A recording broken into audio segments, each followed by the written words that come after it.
Muy buenos días, hermanos y hermanas en Cristo, hijos todos de la Santísima Virgen María. Lo prometido es deuda. Hoy es lunes 10 de abril del 2023. Desde hoy comenzamos este breve tema, que serían 26 programas, porque los dos primeros programas son quién es y qué beneficios tiene, y luego sí las 24 horas de la pasión de nuestro Señor Jesucristo. Pero bueno, para que el enemigo no se antoje de venirnos a molestar o de que bloquee esto, vamos a decir primero, como todo católico, por la señal de la Santa Cruz de nuestros enemigos, líbranos, Señor Dios nuestro, en el nombre del Padre, en el nombre del Hijo, en el nombre del Espíritu Santo y en el nombre de la intercesora y siempre corredentora Santísima Virgen María. Amén. Señor, en esa sangre preciosa que tu Hijo derramó sobre la cruz, sobre el monte Calvario, en el camino hacia el monte Calvario, en su sitio de flagelación, en su corona de espinas, Padre, que esa sangre nos cubra, nos lave, nos envuelva, nos haga dignos, Señor, de poder elevar esta oración a ti, de poder mirarte en la sagratísima hostia, Señor. Cúbrenos con ella, límpianos, protégenos. A ti, Espíritu Santo, danos el discernimiento, la asertividad y la sabiduría para poder entender este libro tan bello que ha dejado Jesús, transcrito por María Valtorta, Señor, para poder entender y comprender este bello mensaje que tú nos has querido mandar de tus 24 últimas horas en esta vida terrenal. Y a ti, Santísima Virgen, tú que lo pariste con ese amor, esa dedicación, lo criaste hasta los 30 años, Señora mía, haz de nosotros poderosísimas, fuertes en el momento. Amén. Ok, comencemos entonces. Corrijo, es Luisa Picarreta y casualmente vamos a hacer una breve reseña de quién fue esta sierva de Dios. Notas bibliográficas de la sierva de Dios Luisa Picarreta e historia de las publicaciones. Les recuerdo que acabo de comenzar la vida de los santos, una breve reseña de la vida de los santos. Gracias, mi mentor en el Espíritu Santo, que sin querer me diste esta idea. Y pues bueno, espero que les guste. Ese sí va a ser durante todo el año, igual que la prédica de los evangelios, pero vamos a tener temas adicionales como este. Ok. Luisa Picarreta, la sierva de Dios. El nombre de Luisa Picarreta aún hoy está muy difundido en Corato, una ciudad de la región de Apulia, tierra adentro del norte de Bari, Italia. Luisa nació el 23 de abril de 1865, Dominica in Albis, segundo domingo de resurrección. Quinta de 8 hijas, y por la tarde del mismo día fue bautizada en la iglesia matriz del pueblo. Participó en la vida de su familia de origen campesino. Su padre administraba los campos de un propietario rico y con su familia se trasladaba por largos periodos a una hacienda ubicada en la altiplanicie de Murgia. Ya era singular que esta niña dedicara mucho tiempo a esconderse para sumirse en largas horas en la oración. Desde niña.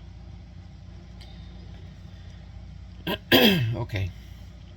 A la edad de 9 años recibió el mismo día la primera comunión y la confirmación. Dese cuenta cómo Dios va manejando a sus hijos de una forma con fuego caliente. No quiere hijos tibios. Ok. Y empieza a escuchar la voz de Jesús en su interior. Ven, porque yo les digo que las 24 horas de la pasión no la escribió ella. Ella transcribió lo que Jesús le mostró. Fue Jesús el que el que le dictó que escribir en este libro. Este libro no es de ella. Fue Jesús el que lo hizo. Sobre todo después de haber comulgado. Como un maestro interior, la corrige y la guía en la vida espiritual para que llegue a ser su perfecta imagen, e inspirándose a la vida de Nazaret, la educa en la mortificación de la voluntad de Dios. En la mortificación de la gente dirá, pero si Dios es amor, Dios ¿por qué? No sé qué. Miren la vida de Jesús. La vida de Jesús no fue fácil y era el Hijo de Dios. Dios no quiere para nosotros pereza, no quiere para nosotros lujuria, no quiere para nosotros cosas que nos aten al mundo. Al contrario, que nos remuerda, que pasemos hambre. ¿Por qué creen ustedes que cada vez que nosotros ayunamos los viernes, ya sea en Cuaresma o durante el año, porque yo le prometí a Dios que voy a seguir ayunando los viernes, ¿por qué creen que el diablo se va alejando? Porque tú te estás mortificando, te estás sacrificando, estás renunciando a felicidades. No estamos diciendo que si tú estás con tu familia no te vas a reír, no. Estamos diciendo que tú estás renunciando a esa vida de placeres. Los placeres nos llevan al acabose. Ok. Por eso la Eucaristía llega a ser su pasión predominante e intenta participar en ella cada vez que puede. Acuérdense, Carlos Acuti, la Eucaristía es la autopista que nos lleva al cielo. Aquí está otro ejemplo clarísimo. Y todavía los hermanos protestantes se burlan de la Eucaristía. Ojo hermano, dos ejemplos comentados aquí, dos grandes tomadores de la hostia. Pero no es tomarla un pan de la tienda, no. Es la hostia consagrada por un sacerdote. A los 13 años siente que debe introducirse en la meditación de la pasión de Jesús que empieza a hacer cotidianamente. También tiene una visión de Jesús que, conducido a la crucifixión, le pide ayuda. Da inicio así a un largo periodo de desolación y vejación de parte de los demonios. O sea, cuando tú te acercas a los caminos de Dios, ¿qué va a pasar?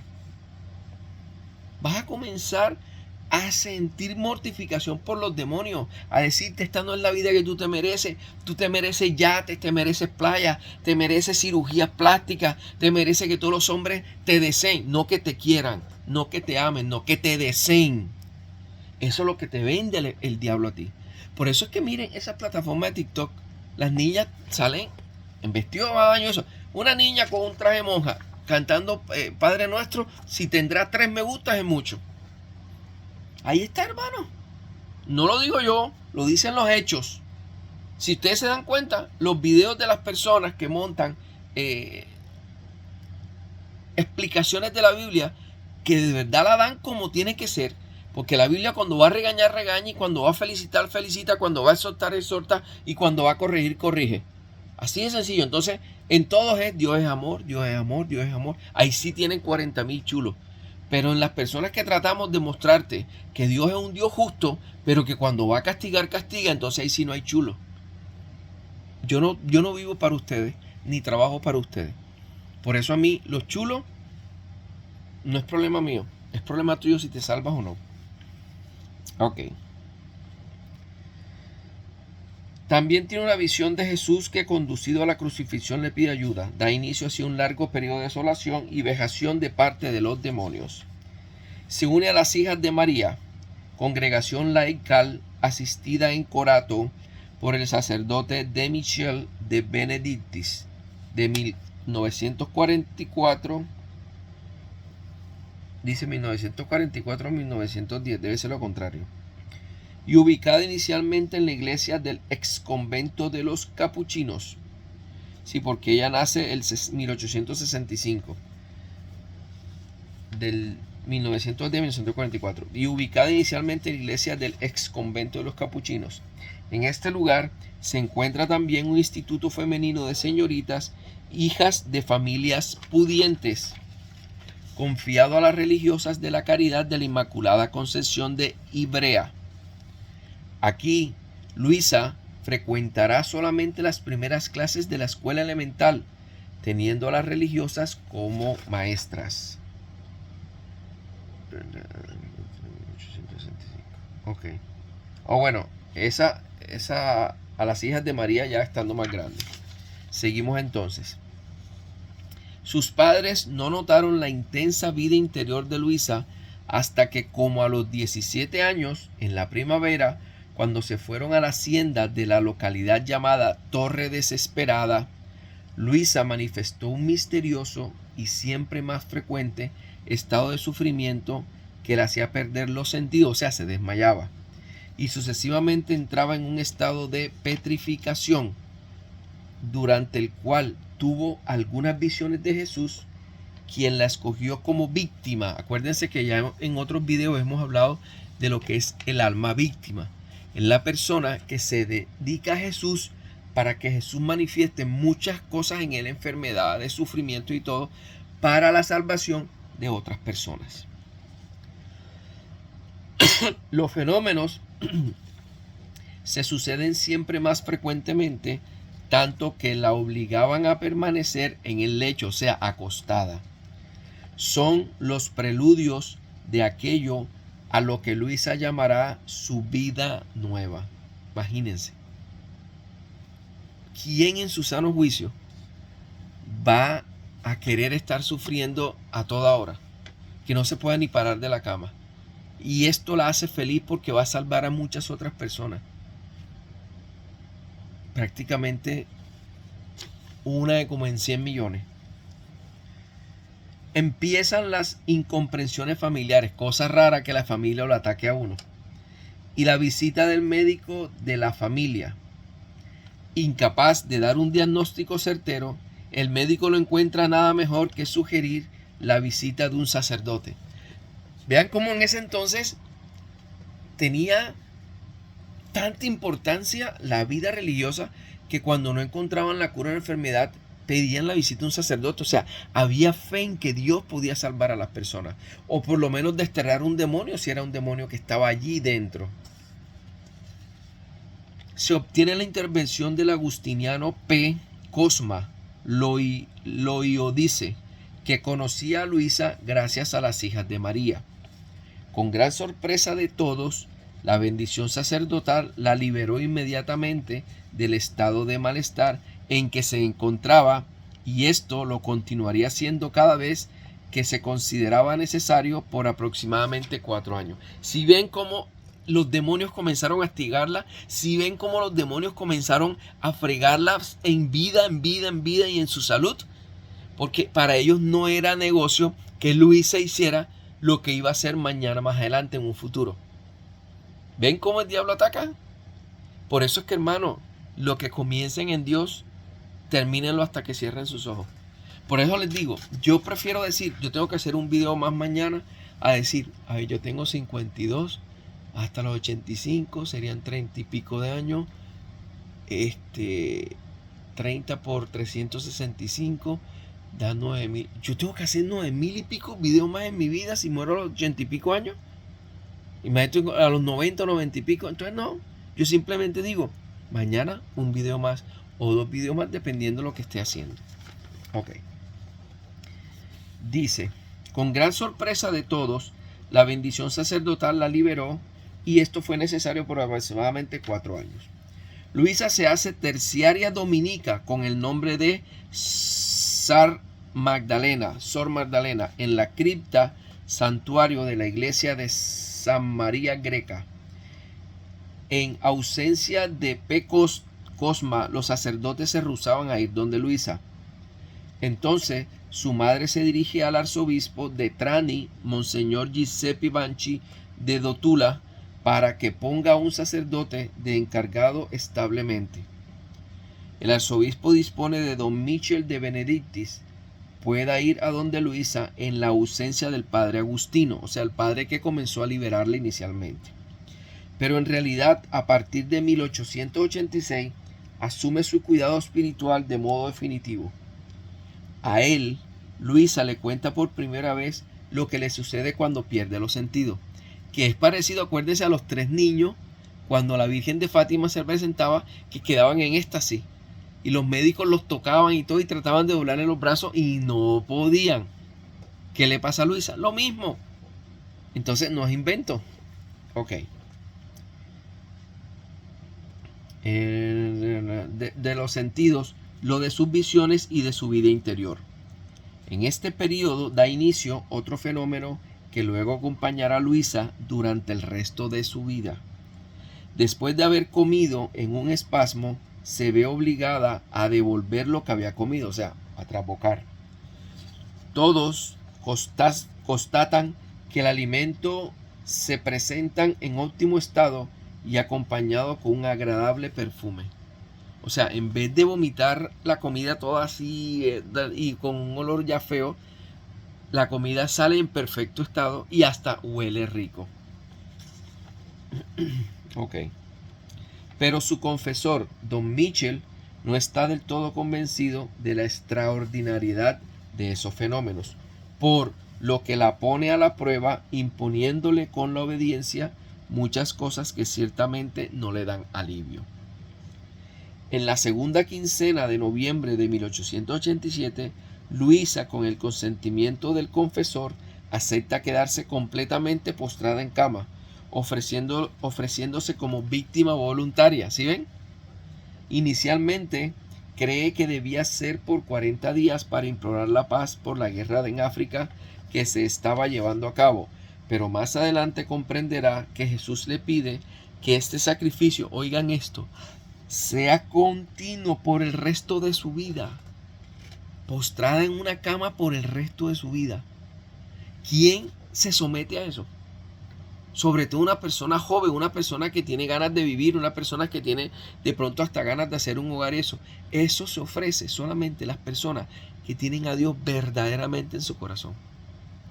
Yo no sé si yo sería capaz de hacerlo, se los digo sinceramente.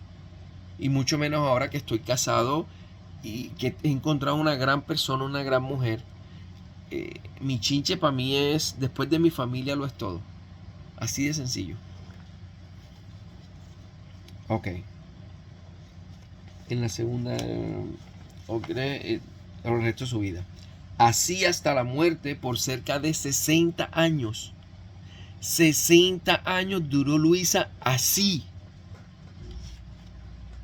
Permanece en su lecho sin ninguna enfermedad y sin que se le vea llaga alguna de decúbito. Mientras por la noche cae en su estado habitual de malestar con la petrificación. Frecuentemente su alma deja su cuerpo para estar con Jesús y escuchar su enseñanza. O sea, ustedes se imaginan que uno en la noche esté así como una estatua y el alma salga a encontrarse con Jesús. Eso es para uno, o sea, que uno vea a Jesús antes de morirse, o sea, que tú tengas oportunidad de darte cuenta que todo esto es real, real ya confirmado, porque los que tenemos fe sabemos que es real por fe, pero que ya tú palpablemente lo puedas ya, o sea, tú dices, Dios mío, de aquí para adelante nada más miro para ti. Así de sencillo, pero tirado en una cama. Ok. Precisamente durante una de estas salidas, el 21 de octubre de 1888, Festival de la Pureza de la Virgen María, oigan que no es casualidad, cuando le pasó eso, estaba en el Festival de la Pureza de la Virgen María, vive su primer despropósito místico con Jesús a la presencia de la Virgen María y de Santa Catalina de Siena. Este se renueva el 7 de septiembre de 1890, víspera de la Natividad de María, a la presencia de su Santidad Trinidad en el cielo, y obtiene el don de poder percibir sensiblemente la inhabitación de las tres divinas personas en su alma. Imagínense, las tres divinas personas. ¡Ay, Dios mío!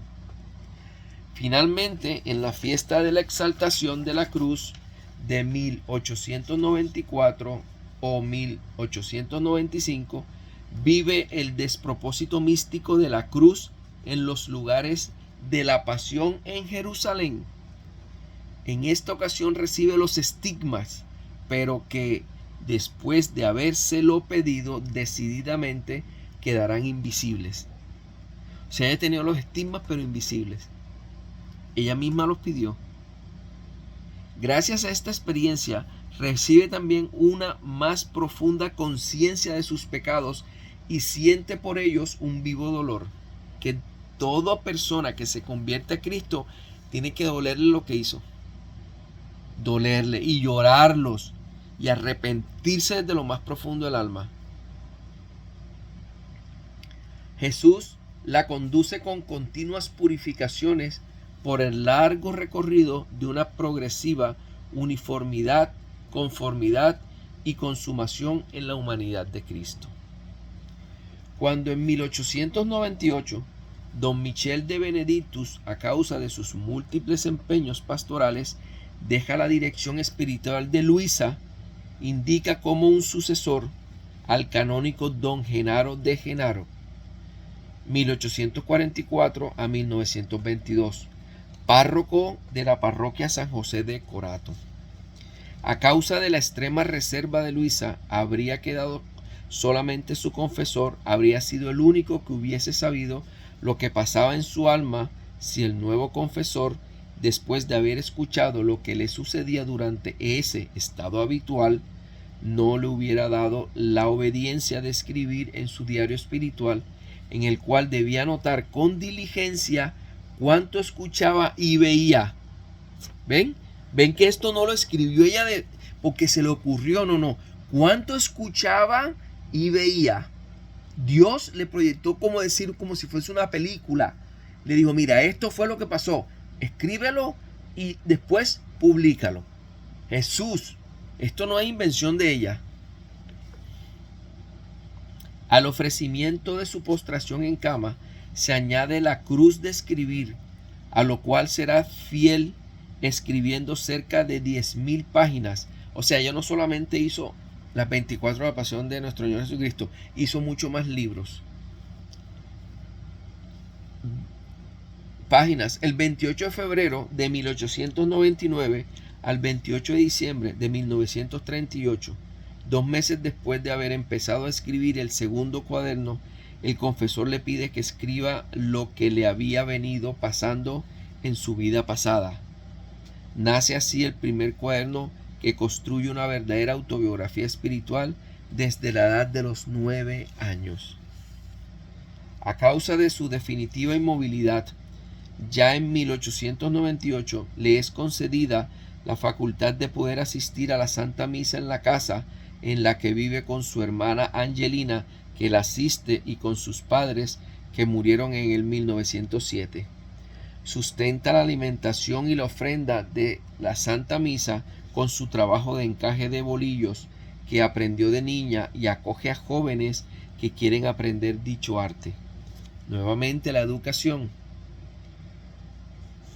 Su casa, además de ser una escuela de este arte, es una escuela de vida espiritual, hermosísimo, de la cual no solamente los aprendices discípulas reciben, sino que también muchas otras personas que comienzan a frecuentar su casa para escuchar su consejo y pedir su oración. O sea, ya se fue convirtiendo en una intercesora. ¿Se dan cuenta? Este ir y venir de la gente levanta sospecha por algunos, tanto que el arzobispo Monseñor Tomaso de Stefano en el 1902 dispone que el confesor ya no vaya donde Luisa para hacerla salir de su estado habitual. Pero la prohibición dura solamente pocas semanas. Como cosa rara, siempre ser humano envidioso. Al año siguiente decide ir él mismo en persona a visitar a Luisa para interrogarla, concluyendo con un juicio positivo. También su sucesor, el arzobispo Monseñor Francesco Paolo Carrano, visita a Luisa en el 1908 y obtiene de la Santa Sede la facultad para que se pueda celebrar la Santa Misa cotidiana en su casa. Y cuando en 1910 inaugura en Trani el orfanatorio femenino antoniano del padre Aníbal María di Francia del 51 al 27, seguramente le cuenta al religioso siciliano sobre Luisa y su diario. En este periodo, de hecho, inició su relación con el padre Aníbal, a quien Luisa le escribe su primera carta el 20 de marzo de 1911. El santo de Mesina queda conquistado de inmediato por la espiritualidad de Luisa, a quien visita repetidamente. De manera particular, le fascina su modo de meditar la pasión de nuestro Señor, tanto que le pides que escriba en un cuaderno aparte sus reflexiones. Y nace así la obra de la que se encargó el miso de publicar en el 1915 con el título de El reloj de la pasión de nuestro Señor. ¿Sí ven? Ella tiene varias obras.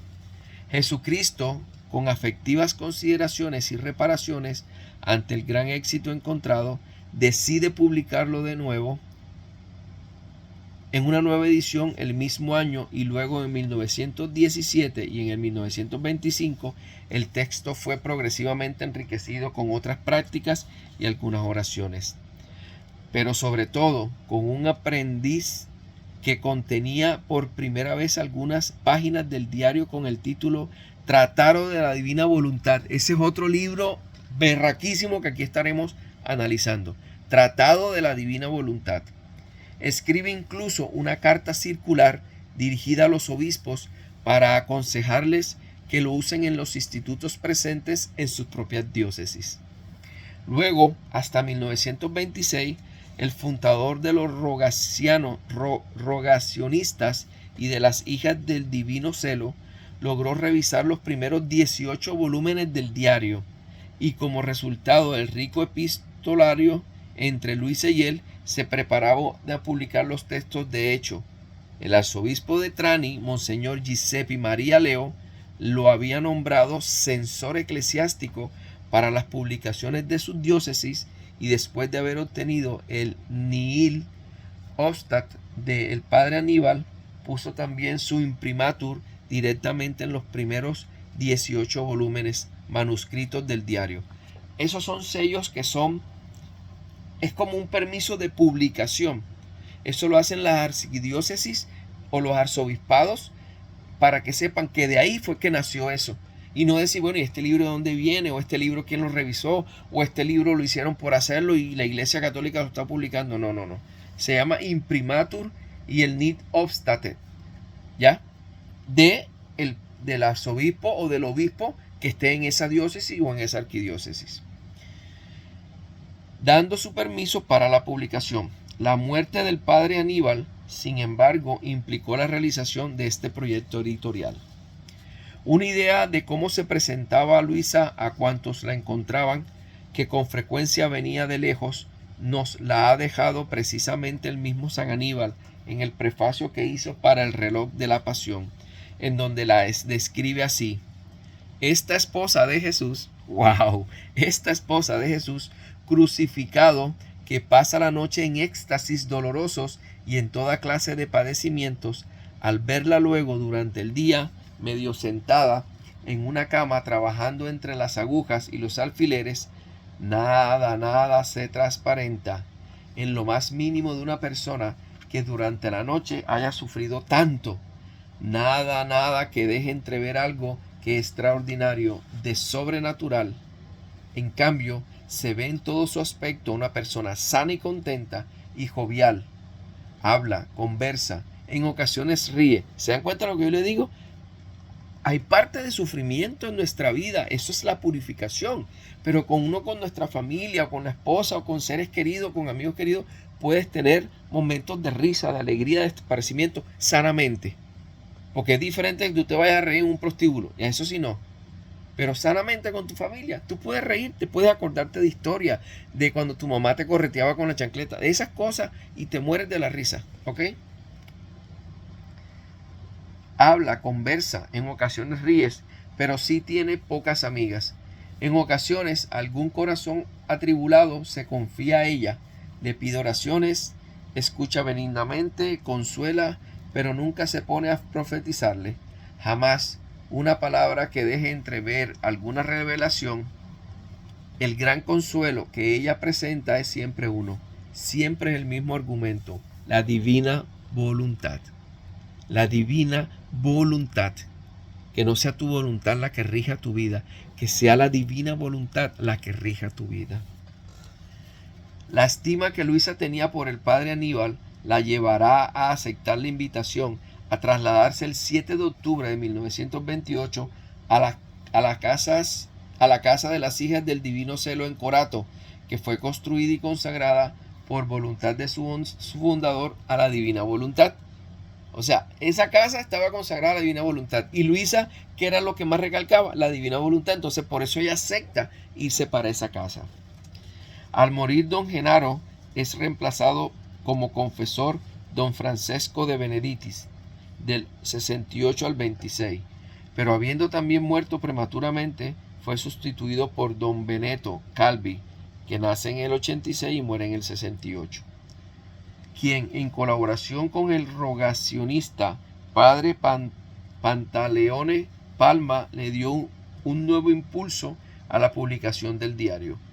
De hecho, en 1939 salió a la luz el libro con el título En el reino de la divina voluntad, historia de un alma, primera parte, alma que surge, en el cual fueron publicados los volúmenes 1, 2 y 3 y casi todo el volumen 4 del diario, con muchas correcciones con respecto al manuscrito original de Luisa.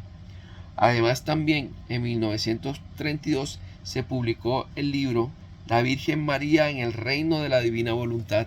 La Virgen María en el reino de la divina voluntad, para los que no creen en la Virgen. Meditaciones para el mes de mayo. Todo eso es un libro, La Virgen María en el reino de la divina voluntad, meditaciones para el mes de mayo, el cual será reeditado en el 1933 y en el 1937. Finalmente, don Benedetto en el 1934 publicó la quinta edición del Reloj de la Pasión con el apéndice del Tratado sobre la Divina Voluntad. Ese es un libro berraquísimo, Tratado de la Divina Voluntad, acuerden ese nombre. Estas obras fueron traducidas en alemán en 2 volúmenes, 1936 y 1938, por obra del benedictino padre Luiga de Bea. Sin embargo, ya a partir de finales de 1930 surgen las primeras incomprensiones y una primera señalación a la sagrada consagración del Santo Oficio en el Vaticano acerca del supuesto provecho económico percibido por Luisa de las publicaciones y la cuestión de la necesidad del sacerdote para hacer que volviera en sí de su estado habitual, siempre la cochina envidia. Las reacciones de los superiores por la denuncia llegan de inmediato con la provisión de proseguir con las publicaciones. Surgen polémicas también a nivel doctrinal y en relación a la misión especial y única de Luisa de dar a conocer las verdades sobre el vivir en la divina voluntad de Jesús. Mientras tanto, sin embargo, en la Casa de la Divina Voluntad, la novena de Navidad era animada cada año leyendo las meditaciones Excesos de Amor, así se llama el libro, que Luisa hacía ya desde que tenía 17 años. Lo mismo sucedía en el mes de mayo y octubre con la lectura del libro de la Virgen María. La investigación del Santo Oficio, seguidamente a otras señalaciones, llegó a su culmen en el 1938 y llevó a 2 acciones inesperadas y dolorosas. La primera en mayo, con el secuestro de parte del carmelitano padre Lorenzo di San Basilio, teólogo de la dataría apostólica de los 34 cuadernos manuscritos del diario, mientras que en julio el Santo Oficio dispuso la inscripción en el índice de libros prohibidos, los libros publicados. Dense cuenta que nunca falta el que tiene el diablo adentro que quiere torpedear la obra de Dios. Mientras que en julio el Santo Oficio dispuso la inscripción en el índice de libros prohibidos, los libros publicados. El Observatorio Romano del 11 de septiembre reporta el decreto y un artículo adjunto explicando las motivaciones de la sentencia del excesivo misticismo.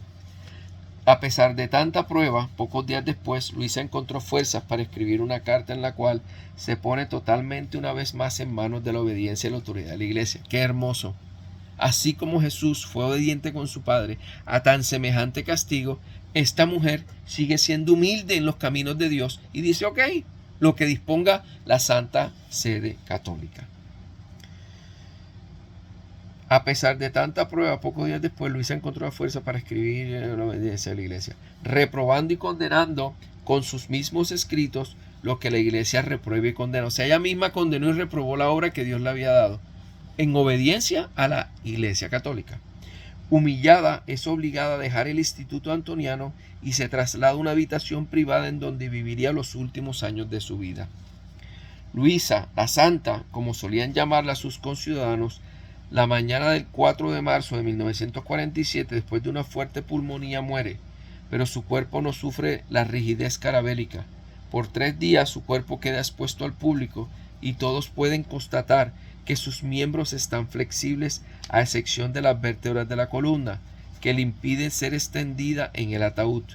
Por esta razón se construye un ataúd especial en el que podrá caber sentada, posición en la que todos la llegaron a conocer. Su funeral es con grandísima afluencia de personas provenientes de todos lados y de una gran relevancia eclesiástica. Son un día de fiestas para todo Corato. Luisa sepultada en el cementerio de la ciudad en la capilla de la familia de don Benedetto Calvi. En abril de 1947 el arzobispo de Trani, Monseñor Francesco Paolo Petronelli, emite el mandato de recoger noticias referentes a Luisa para invocar una rehabilitación ante la Santa Sede, y un año después el nuevo arzobispo, Monseñor Reginaldo Giuseppe Maria Adasi O.P., concede el permiso de imprimir una estampa de Luisa con una reliquia, dándole el título de Sierva de Dios, Sierva de Dios, e implorando con una oración su beatificación.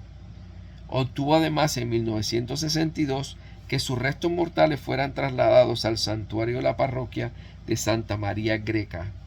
En el 1987, el arzobispo Monseñor Giuseppe Carata promueve la constitución de una asociación que se encargue de recoger las memorias y los objetos pertenecientes a Luisa Picarreta, mientras que el arzobispo Monseñor Carmelo Casati en 1994 recibe de la Sagrada Congregación para la Causa de los Santos el Nihil Obstat para la apertura de la investigación diocesana sobre su vida, virtud y fama de santidad. La Pía Asociación Luisa Picarreta, Pequeños Hijos de la Divina Voluntad de Corato, se constituye como parte actora de la causa, pero será el nuevo arzobispo Monseñor Giovanna Battista Picheri quien cierre la investigación diocesana en el 2005. Hermanos, esta es una foto de ella. No sé si la alcanzan a ver. Era una mujer dedicada en alma y vida y corazón a Jesús, escuchando la voz de Jesús. Hoy era eso, una pequeña introducción a su vida.